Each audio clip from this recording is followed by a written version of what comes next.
Hi everyone, so I am Monique Chambers, otherwise known as Manifia. So let's jump into this video where I'm going to answer some questions for a series of an interview.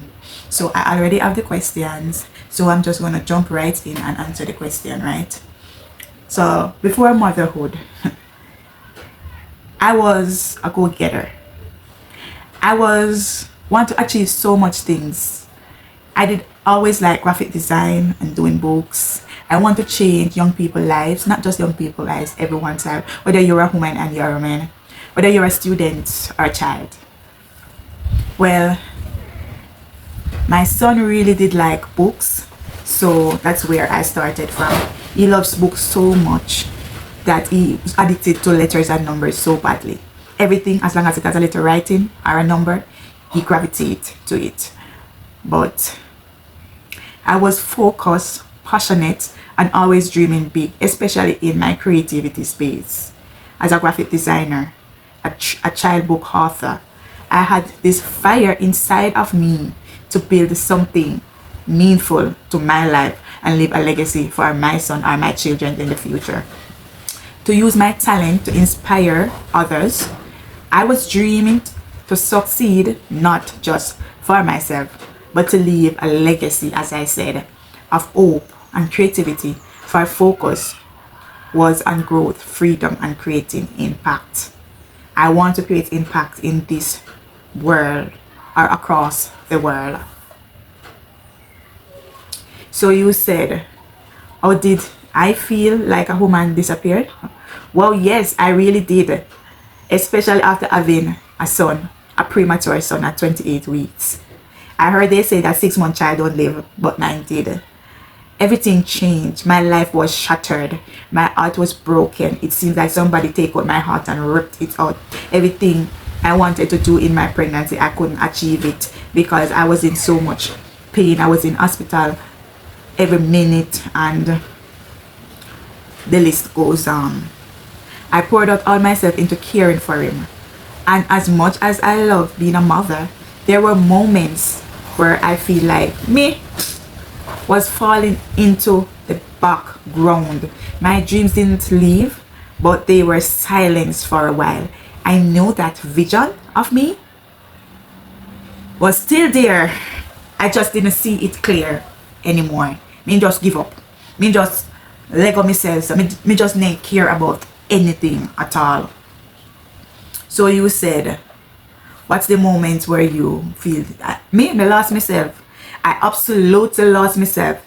It was in the NICU, those nights when I sit next to my son's incubator, watching him fight for his surviving life.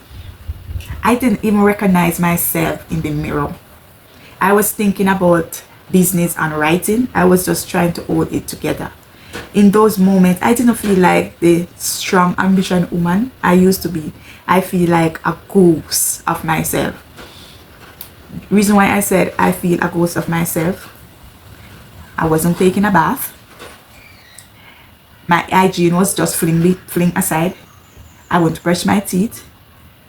I wouldn't eat. I wouldn't drink not even a cup of water. I wouldn't sleep. All I do is cry. Wonder if my son going to pull through. Me I go through postnatal depression. Me I go through family pressure. Me I go through physical, mentally, emotional, every alley you think of, I was going through. So you said, how do I feel emotionally, mentally, and spiritual? Hey, emotionally, I felt invisible. Mentally, I was drained and done. If I could ever get back to the woman I used to be spiritually, I would be honest. I felt distant from God at times. I mean distant. The only time I call upon God is when I got incubator beside the baby. But deep inside, I know that He will make it. I know He was there, but I couldn't feel Him in the chaos. Still, I clung to Him. Because even in the silence, I know He wasn't done with me. I remember I sit down beside the incubator. I had the incubator pop, pop, pop. It triggered off like there is no life in him. And I remember I called the nurse and he said nothing wrong with him. It's the incubator just acting up. Then the next day I went there. Nathaniel was so crying. I don't know what's wrong with him. And I was even in the silence. I know he wasn't done with me. I remember I sit down beside the incubator. I admit the incubator that pop, pop, pop. It trigger off like there is no life in him. And I remember I called the nurse and he said nothing wrong with him. It's the incubator just acting up. Then the next day I went there. Nathaniel was so crying. I don't know what's wrong with him. And I was sitting there looking at the child in the incubator, but I wasn't aware of what's going on. It's like me zone out. And a nurse went to me and said, "Mommy, you're not taking up the child, the baby's crying." I said, I don't hear the baby's crying. So one of the nurse went to the next one. "I think Nathaniel mommy is going through postmortal depression." So I said, postmortal depression. They said because the baby is crying and you're not attending to the child. You don't even want to breastfeed the child. That is part of postmortal depression. And I think last year I stopped go to the postmortal depression clinic. When Nathaniel won, me still I got to postmortal depression because from doctor to this visit, me still got to postmortal. And I think I'm still going to postmortal depression. Sometimes I just zone out and just give up, especially when he's giving me some problem. So what do I speak of journey here and rediscovery?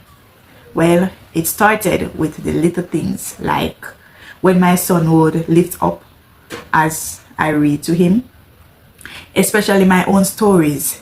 It reminded me that my gift was still inside me. Then I start doing my small designing project again, writing ideas in my journals. I realized I didn't have to wait until life was perfect to walk into my purpose. I couldn't start in the middle of the mess. So somebody introduced me to internet income alongside with NCB Foundation. I published my first book, and that changed my entire life. I learned how to do graphic design, and I end up have a little small group, same way, where I will use ChatGPT, Canva, YouTube, and Google to be my #1 best friends, where I would try to find information of my own, have sleepless nights, just because I want to achieve what I wanted. And the state my son was in, I couldn't look a 9-to-5 job, so I would have to look something to do as a side hustle. 9-to-5 job with my son wouldn't help. I have a nursing career where I'm a patient care assistant. I did start work in that area, leaving my son at a daycare. Daycare is one of my worst nightmares because my child wouldn't eat from the caregiver at the nursing home. The same clothes that I left him in, that's what I would get back my child with. And as he entered my hand, he would start to panting on the diaper bag, and he would eat everything behind each other the way the child is hungry. Then I stopped work again and I said, I'm gonna sit down with my child. But while sitting down with my child, I need to have an income coming in, because I have the internet, I have the laptop, and I have the phone. What can I do? And I was so grateful of internet income. I went back in my nursing by working at a nursing home. I sent him back into a daycare program again. This one, he eats there, they look after him, but he would not correspond with the kids, or he would not stop crying until. So Nathaniel will be crying on and off from 7 a.m. to 7 p.m. And I was so devastated. Sometime when I taking him out, we call something a year ago, and I said, well, I have to do something to make my child comfortable. And my child, I've been sitting with my child from now until now, and he's such a bond with me. So you said, oh, God used me, anything or anyone? He used my son first. His fight, his smile, his joy. Then he used quiet moments, a verse, a worship song, a friend who remind me of my worth. God gently pulled me back to myself. He never rushed me, but he never let me forget who I am and who I was created to be. I know that I, Money Chambers, is a purpose child. I think I went through all these tests to see if God, to go I was created to be. I know that I, Money Chambers, is a purpose child. I think I went through all these tests to see if God, to go at the next battle with God, to see how I can talk to God people in the future. So Faith Daniel is my testimony. So you said, what step did you take to become me again? Hey, I had to make a decision to show up for myself, not just for everyone else. I started creating again, even if it was just 10 minutes a day. I launched my books, built my brand, and started dream again. I also cleared outer space for prayer and journal. I remind myself Monique is still here. She's not lost, just rediscovering her power. I do something out of my heart. A lot of people on social media are not doing it. So I would teach people for free for months. Don't ask them for time. I never yet ask them anything. If they text me 1 o'clock at night, I'm up and I always give them that information, right? So I was a go-getter. Things that I achieved, I am willing to let people achieve it also. I don't gatekeep any information that I learn. Sometimes I even give it away free, while sometimes I sell it. So in everything you want, especially on the social media platform, a lot of people not giving you free. You have to pay your way through. But I see single moms that are struggling out there, and I just give them any resource that I have learned for free. What challenge did I face stepping back into Carlin? Balancing, guilt, time, all of it. I did question whether I am doing enough or whether I was neglecting one role for the other. But I have learned that being fully me, blessed, it even blessed my child. He get to watch his mommy dreams and do. That's a gift to him, not a distraction. So my son loved my attention so bad. As long as I take up my cellular phone, or as long as I take up my computer, Faith and Neil would start makeup nice and creating one piece of something. He would try to lock down the computer. He would try to end the phone calls, and the list goes on. And I would stop and say, Faith and Neil, Mommy got to do this. Mommy's doing this for you. Mommy's doing this for your future. This is how mommies get paid. This is what mommies do to make you have the life you're having.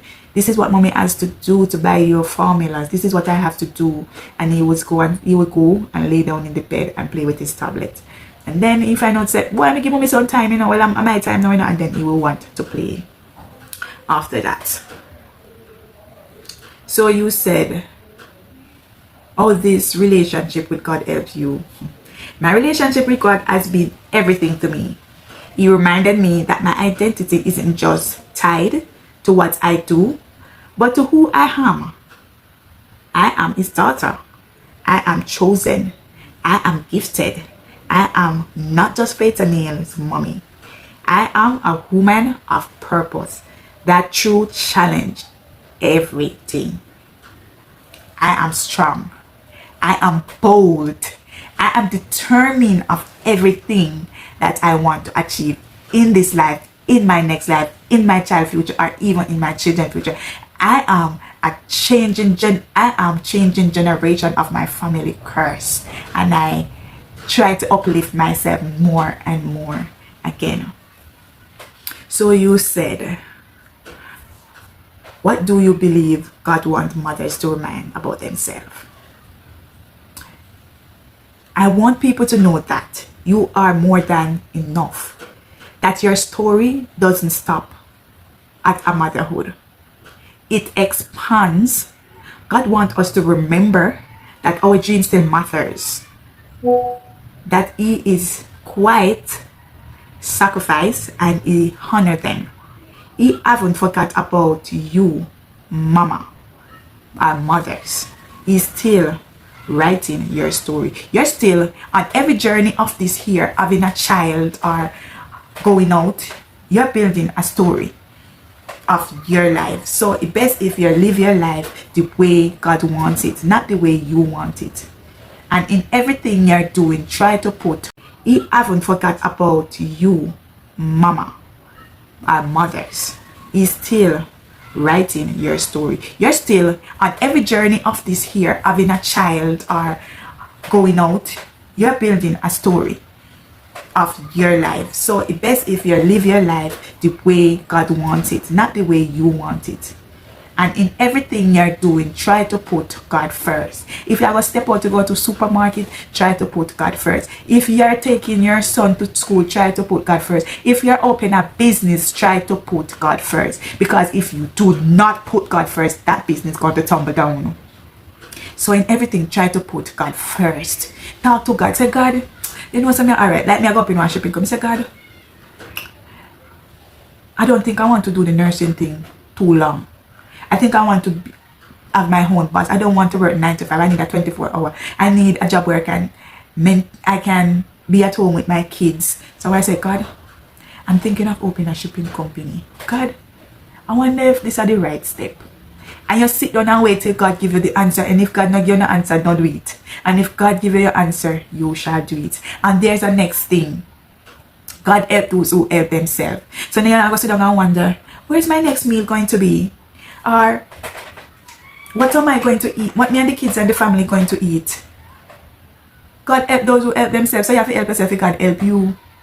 So you can't even put on the pot with the water on the fire. You're afraid for somebody can piece of yam and sunflower come here and you cook.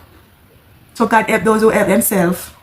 So you have to help yourself in a different life here before they can't help nobody else. I'm wrapping up. I'm coming down. So to the mothers watching this video, sis, mothers, whether you're a single, nuclear, expanding, or the list goes on, I see you. I have been you. And let me tell you, you are still in there. You are not lost. You are being refined. You are not invisible. You are presence is powerful. Start small. Take one step backwards towards yourself. You are allowed to dream again. You are allowed to heal, and you are never alone. Remember, God always in your corner, no matter the situation, no matter the struggle, no matter the days of crying, no matter the days of weeping. God always there for us in everything we do. Whether you're a sinner, you're a Christian, you're a backslider, or whatsoever, God always there for you. It's for us to open all of that and take in what God has given to you and serve God. Because without God, we're nothing. We are nothing but dust. A dust carry upon the earth and a dust I carry back home. So in everything you're doing, try to have God in it. All if you're not a believer, all if you're a sinner, put God first. Put God in everything. Put God in your little corner. I'm coming down to the end. So I believe in this prayer with you guys. Father, I lift up every mother listening right now. You know her heart, her battles, her dreams. Remind her today that she is still chosen, still loved, still powerful in you. Fill her with fresh strength, peace, and vision.